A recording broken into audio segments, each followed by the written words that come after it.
Spain ने Lionel Messi की team को हराकर दुनिया के सबसे बड़े खेल उत्सव में विजय पताका लहरा दी। जरा सोचिए स्पेन का फुटबॉल कल्चर क्या होगा, वहां का इन्वेस्टमेंट किस लेवल का होगा, वहां की ट्रेनिंग, वहां का टीम वर्क किस लेवल का होगा। लेकिन आप जानकर चौंक जाएंगे कि इंडिया, जो कि आज तक फीफा में क्वालिफाई ही नहीं कर पाया, इसी देश के बच्चे इसी विश्व विजेता टीम की धरती पर जाकर वहां की एक टीम को हराते हैं, वह भी 6-0 से। आज से ठीक 3 महीने पहले भारत की एक टीम जाती है, अंडर 15 टीम स्पेन में, और वहां की लिवरपूल फुटबॉल क्लब एकेडमी की अंडर 15 टीम को 6-0 से हराकर वापस लौट आती है।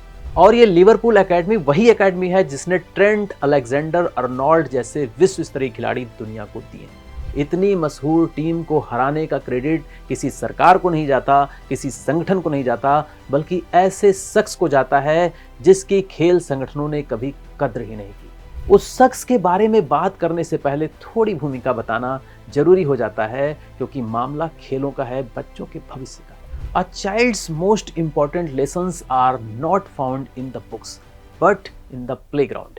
In playground, they learn building strength, character, kindness, resilience, and the confidence to face life. जो बच्चे खेल कूद का अवसर नहीं पाते, वह बहुत कुछ खो देते हैं। और यही वजह है कि जो विकसित देश हैं, वह खेलों को उतना ही महत्व देते हैं, स्पोर्ट्स को उतना ही महत्व देते हैं जितना एजुकेशन को देते हैं। पर अफसोस है कि भारत में खेलों का महत्व बढ़ नहीं रहा है, घट भी नहीं रहा है, बल्कि खत्म हो रहा है। जरा झांकिए अपनी याददाश्त में और याद करिए कि आप खेल कूद कर जिन मैदानों में बड़े हुए हैं, क्या आज भी वो खेल के मैदान सुरक्षित हैं, या वहां पर कोई सरकारी या कोई निजी इमारत बन चुकी है। कहने का मतलब है, बच्चों के खेल के मैदान ही छीनते चले जा रहे हैं। भारत की सभ्यता अगर आज सुरक्षित है तो तलवारों के दम पर सुरक्षित है, और उसी तलवार से जुड़ा हुआ एक खेल है तलवारबाजी। और उसका सबसे बड़ा नाम अगर आज की डेट में कोई है तलवारबाजी में, तो वह नाम है सीए भवानी देवी। 8 बार की नेशनल फेंसिंग चैंपियन, पहली भारतीय महिला तलवारबाज जो क्वालिफाई करती है ओलंपिक्स में, ओलंपिक्स 2020 में, वह भी सेबर कैटेगरी में। सेबर कैटेगरी मतलब सबसे तेज गति से खेले जाने वाली तलवारबाजी की प्रतियोगिता। लेकिन भवानी देवी की तलवार की यह चमक किसी सरकारी मदद से नहीं आई, खेल संगठनों की मदद से नहीं आई, उनकी मां सीए रमानी के गहनों से आई। अपने गहनों को बेचकर उन्होंने अपनी बच्ची को हर सुविधा उपलब्ध कराई, तब जाके उसने देश का नाम तलवारबाजी में रोशन किया। चलिए क्रिकेट की बात कर लेते हैं, क्योंकि क्रिकेट पर हमको बहुत गुमान है। भारतीय महिला क्रिकेट टीम की तेज गेंदबाज क्रांति गौड़, और उनकी मां ने जब अपनी बेटी को पहली बार क्रिकेट किट दी थी तो अपने गहने बेचकर पैसे जुटाए थे।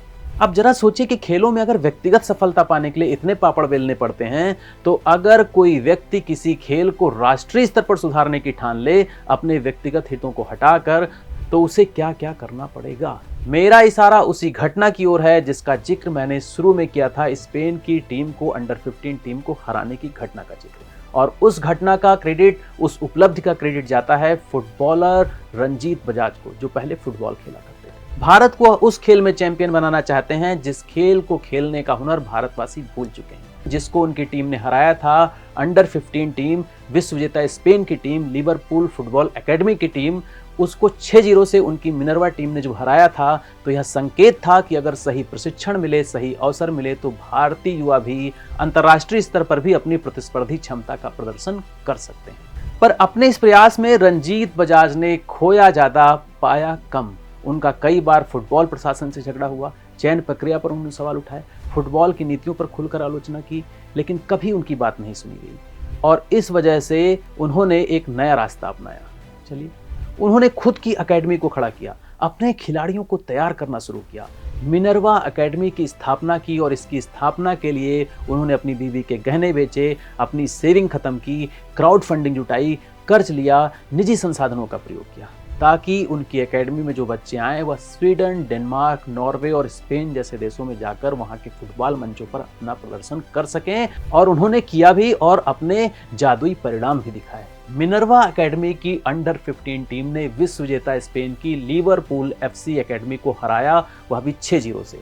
यह एक बड़ी उपलब्धि है, लेकिन मुझे लगता नहीं कि कभी हमारा भारत उनके नेतृत्व में भी विश्व विजेता बन पाएगा, क्योंकि दुनिया के सबसे बड़े खेल उत्सव में अपना प्रदर्शन करने के लिए एक व्यक्ति का प्रयास काफी नहीं होता है। इसमें सरकार की मदद जरूरी होती है, फाइनेंसर्स की मदद जरूरी होती है, स्पॉन्सर्स चाहिए होते हैं, खेल संगठनों की प्रतिबद्धता चाहिए होती है। रंजीत बजाज अपने उद्देश्यों में सफल हो पाए या ना हो पाए, लेकिन उनके लिए एक बात तो मैं जरूर कहूंगा कि इतिहास ऐसे लोगों को उनके पद, उनकी उपलब्धियों से नहीं, उनके सपनों और उन सपनों को पूरा करने के लिए किए जाने वाले संघर्ष से याद रखता है। रंजीत बजाज जी भारतीय फुटबॉल के लिए ऐसा ही सपना जी रहे हैं जो घाटे का है और संघर्ष का है। इसके बावजूद भी अगर वह संघर्ष कर रहे हैं तो सही मायने में वो और उनके जैसे लोग ही राष्ट्र सेवा कर रहे हैं।